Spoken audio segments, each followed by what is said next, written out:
tanghali po sa lahat. Ngayon bang nagtutulog po sa LRT Pasay.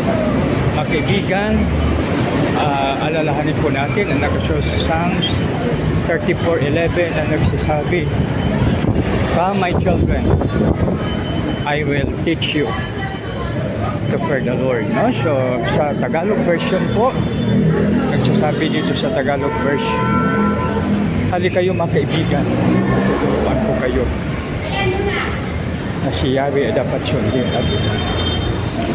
So ano siya, no? Sa English version, sa New Living Translation, fear the Lord, one word ang ginamit. So sa Philippines, napakaganda siya. Ibig sabihin na translation sa ating sariling wika ay pinaganda, no? Ibig sabihin na dalawa, no? Si Yahweh sundin at igalang. So bali dalawa po siya. So ngayon, ang pinakamahalaga ay pag ating i-analyze, parehas lang po siya, dahil